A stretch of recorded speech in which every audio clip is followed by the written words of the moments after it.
దివ్య బలి పూజ పఠనములు. తపస్సు కాలపు 3వ వారము, గురువారము. ఇర్మియా గ్రంథము 7వ అధ్యాయము 23 నుంచి 28 వచనములు. ప్రభువు ఇట్లు పలుకుచున్నాడు: నేను మీరు నాకు విధేయులై ఉండవలనని ఆజ్ఞాపించుచున్నాను. అట్లు చేసినచో నేను మీకు దేవుడనగుటకు, మీరు నాకు ప్రజలగుటకు వీలు కలుగును. నేను ఆజ్ఞాపించిన విధమున జీవించినచో మీకు క్షేమం కలుగునని చెప్పితిని.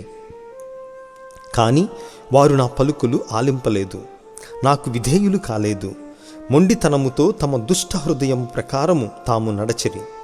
నా చెంతకు రాక నా నుండి వైదొలగిరి. మీ పితరులు ఐగుప్తు నుండి వచ్చినప్పటి నుండి నేటి వరకు నేను నా దాసులైన ప్రవక్తలను మాటి మాటికి మీ చెంతకు పంపుచునే ఉంటిని. కానీ నా పలుకులెవరూ ఆలింపలేదు.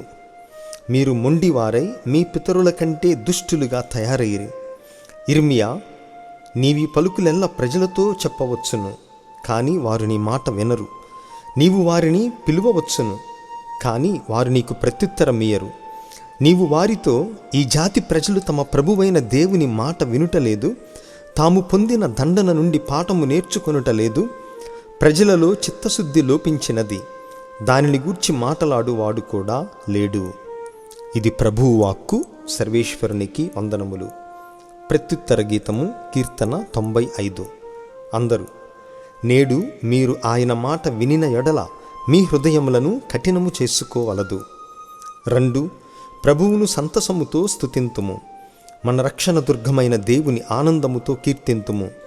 కృతజ్ఞతాస్తుతులతో ఆయన సన్నిధిలోనికి వచ్చెదము. సంతోషముతో కీర్తనలు పాడుచు ఆయనను వినుతించెదము. అందరూ: నేడు మీరు ఆయన మాట వినిన ఎడల మీ హృదయములను కఠినము చేసుకొనవలదు. 2. శిరము వంచి ఆయనను ఆరాధింతుము. మనలను సృజించిన ప్రభువు ముందట మోకరిల్లుదము. ఆయన మన దేవుడు, మనము ఆయన కాచి కాపాడు ప్రజలము, ఆయన మేపు మందలము. అందరూ: నేడు మీరు ఆయన మాట వినిన ఎడల మీ హృదయములను కఠినము చేసుకోవలదు. నేడు మీరు ఆయన మాట వినినయ ఎంత బాగుండును. మెరిబా చెంత మీ పితరుల వలె, నాడు ఎడారిలో మస్సా చెంత మీ పితరుల వలె మీరును హృదయములను కఠినము చేసుకోవలదు. నేను చేసిన కార్యములను చూచిన పిదప కూడా మీ పితరులు నన్నచట శోధించి పరీక్షకు గురి చేసిరి. అందరూ: నేడు మీరు ఆయన మాట వినిన ఎడల మీ హృదయములను కఠినము చేసుకోవలదు. సువిశేషమునకు ముందు వచనము.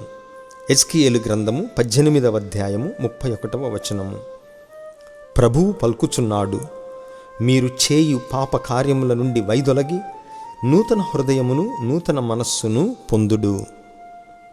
సువిశేష పఠనము. పునీత లూకా గారు వ్రాసిన సువార్త 11వ అధ్యాయము 14 నుండి 23 వచనములు. ఆ కాలములో యేసు ఒక మూగ దయ్యమును పారద్రోలుచుండెను.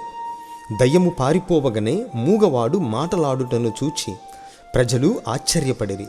కొందరు, ఇతడు దయ్యములకు అధిపతియగు బెల్జబూలు వలననే దయ్యములను వెడలగొట్టుచున్నాడు అనిరి. మరికొందరు ఆయనను పరీక్షింపగోరి, పరలోకము నుండి ఒక గురుతును చూపుము అనిరి. యేసు వారికి ఆలోచనలను గ్రహించి వారితో ఇట్లనెను: అంతఃకలహమునకు గురి అయిన ఏ రాజ్యమైనను నాశనమగును, కలహమునకు గురి అయిన ఏ గృహమైనను కూలిపోవును. సైతాను రాజ్యము అంతఃకలహమునకు గురి అయినచో అది ఎటుల నిలువగలదు. నేను బెల్జబూలు తోడ్పాటుతో దయ్యములను పారద్రోలుచున్నారని మీరు అనుచున్నారు. అటులైన మీ కుమారులు ఎవరి వలన పారద్రోలుచున్నారు? కనుక వారే మీకు న్యాయాధిపతులు. నేను దేవుని ప్రభావము వలన దయ్యములను వెడలగొట్టుచున్నాను.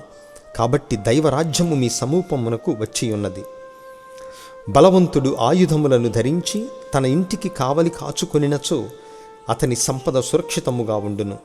కానీ అతనిని మించిన బలవంతుడొకడు అతనిపై పడి జయించిన ఎడల అతడు నమ్ముకొనియున్న ఆయుధము అను స్వాధీనము చేసుకొని అతడు దోచికొనిన సంపదను పంచిపెట్టును. నా పక్షమున ఉండనివాడు నాకు ప్రతికూలుడు, నాతో ప్రోగు చేయనివాడు చెదరకొట్టువాడు. ఇది క్రీస్తు సువిశేషము. క్రీస్తువా మీకు స్తుతి కలుగునుగాక.